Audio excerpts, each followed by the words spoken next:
Hi friends, welcome to Bhanu Saliganti vlogs. ఈరోజైతే నేను మీకు వంకాయ బజ్జీ ఎలా చేసుకోవాలో చూపిస్తున్నాను.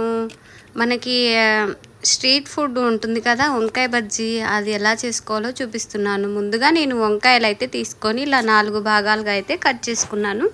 తుడివే తీసుకోకుండా 4 భాగాలుగా కట్ చేసుకొని ఒక ప్యాన్ తీసుకొని స్టవ్ వెలిగించుకొని దాంట్లో కొంచెం అయితే ఆయిల్ వేసుకోవాలి.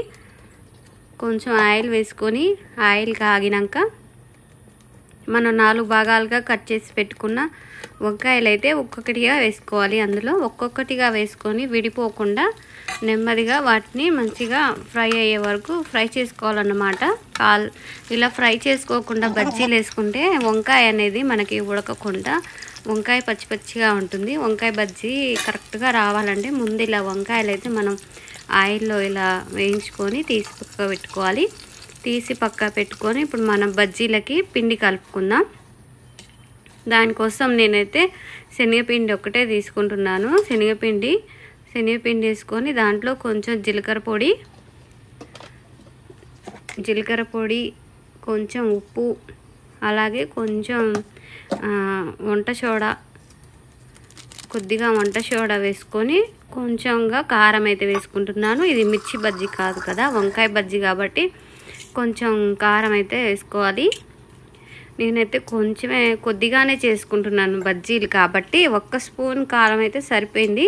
ఇప్పుడు దీన్ని మనం ఉండలు లేకుండా ఇలా మంచిగా కలుపుకోవాలి. నేను ఈ ప్లేట్లో ఎందుకు తీసుకున్నానంటే పిండి మనకి బజ్జీలు ఇలా ముంచుకొని వేసుకోవడానికి ఈజీగా ఉంటుందని వెడల్పాటి గిన్నెలో అయితే కలుపుకున్నాను.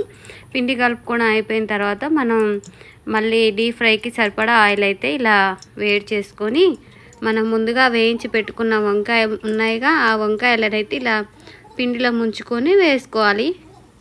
ఈజీ అంటే ఈజీ. సాయంత్రం స్నాక్స్కి చాలా అంటే చాలా బాగుంటాయి ఇవైతే.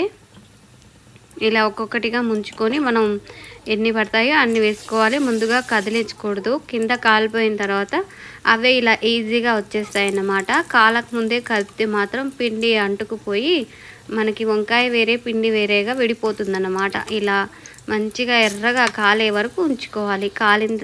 ఈలోపు మనం ఒక ఆనియన్, కొంచెం కొత్తిమీర తీసుకొని ఇలా చాప్ చేసుకుంటున్నాను నేను చిన్నగా.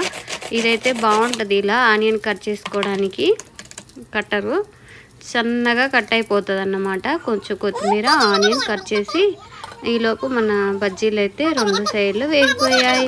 ఇప్పుడు దీన్ని మధ్యలోకి కట్ చేసుకోవాలన్నమాట. మనం ఇలా ఈజీగా తీసేసుకొని మధ్యలో కాటు పెట్టుకొని ముందుగా కట్ చేసి పెట్టుకున్నాం కదా కొత్తిమీర, ఉల్లిగడ్డ, అవి అందులో స్టఫ్ చేసుకొని కొంచెంగా నిమ్మరసం అయితే పిండుకోవాలన్నమాట.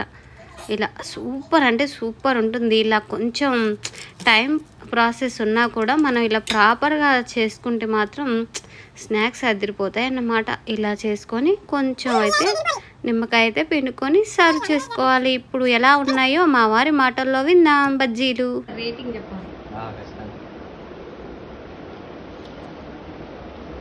ఫస్ట్ ఒక రివ్యూ అయితే ఇస్తుంది చూసిన తర్వాత ఇంకోసారి అక్కడ పెట్టి పాపం దగ్గర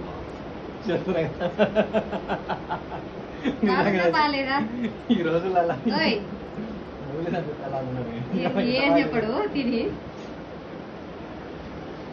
అంతగానో చెప్పకుండా తింటున్నట్టు.